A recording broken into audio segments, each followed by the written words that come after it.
If you've visited a lot of RecRoom games, you'll probably notice a big difference between games that look professional and those that look a bit subpar to say the least. But what actually makes these rooms different from each other? Well, I've made a lot of popular RecRoom games with quite a lot of visits, so let me help you.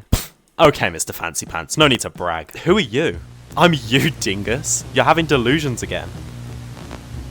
Whoa. The first one is pretty obvious, but just avoid the void. I've played too many RecRoom games that just let you jump into the void and never come back. This is a bit of a problem to say the least, and it'll cause players to leave the game and never come back in a lot of situations. I'd recommend just putting up some walls to make it look nice. Suit yourself, I'm personally loving it here. Whoa! Ooh. Whoa. The next thing is just avoid empty space. I've visited so many rookie games where I've got to spend a while walking to literally anything. Yeah, don't do that. Even a random gap at spawn can just make the whole place feel empty. I'd recommend shortening things down, and even in PvPs where you might need a lot of open space, try filling it with interesting places and locations to visit. Whoa, well maybe not that interesting. Another thing that barely takes any effort is changing the default sky and walk speed. You can change the skybox using a Skydome chip or RecRoom Studio, and you can change the run speed through the roles tab in the room settings. In rooms 2. In rooms 1, it's on the player definition board. It's important to change these to fit your room because it just makes things feel better in general. It's a small change that goes a long way. Whoa! Ooh. Whoa, how did I even fall in here? This room has a roof on it.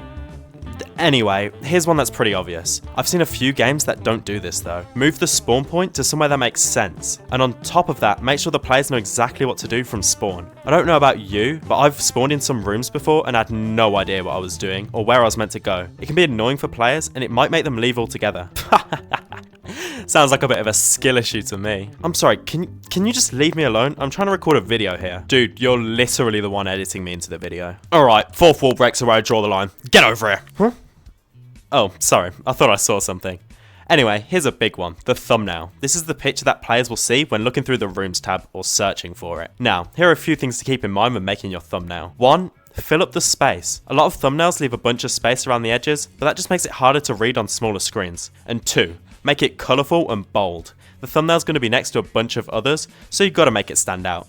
I'd recommend using RecRoom Studio to upload thumbnails if you can, because that just lets you tweak the colours or whatever before you upload it. Shh. Speaking of RecRoom Studio, if you have it, use it. Now I don't mean that you should go replace all of your hard work with RecRoom Studio stuff, but just a little bit can go a long way. For example, which one of these start buttons looks more professional?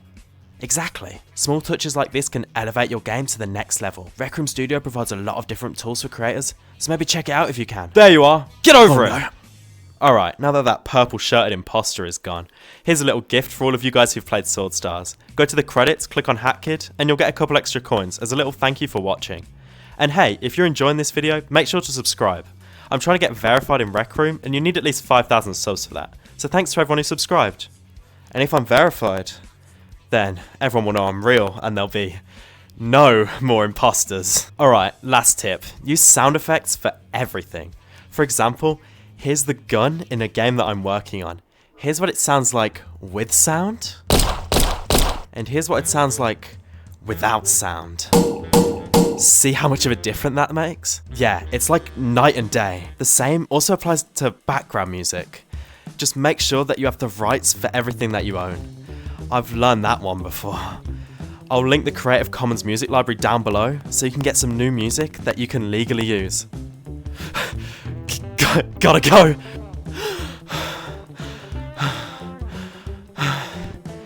Thanks for watching. I've got some business to attend to, but I'll see you in the next video in about half a year.